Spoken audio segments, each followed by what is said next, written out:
This is an RNIB talking book.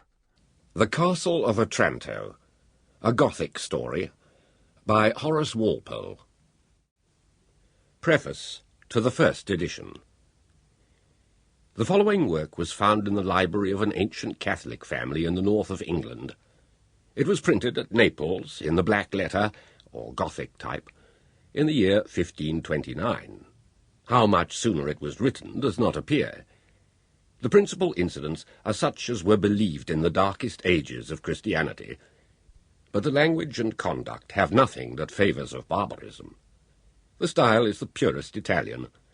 If the story was written near the time when it is supposed to have happened, it must have been between 1095, the era of the First Crusade, and 1243, the date of the last, or not long afterwards.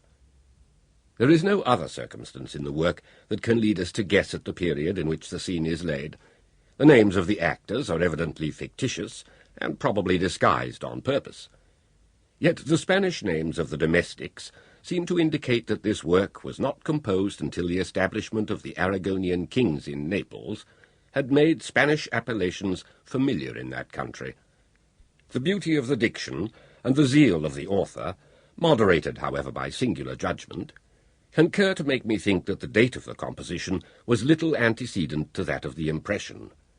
Letters were then in their most flourishing state in Italy, and contributed to dispel the empire of superstition, at that time so forcibly attacked by the reformers.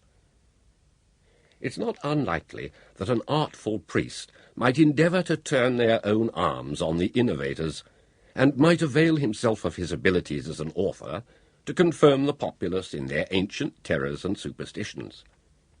If this was his view, he has certainly acted with signal address.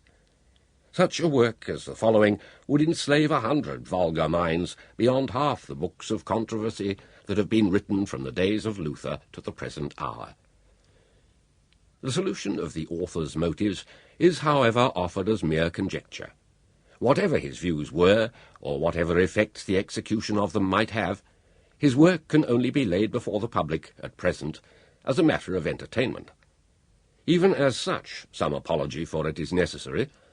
Miracles, visions, necromancy, dreams, and other preternatural events are exploded now even from romances.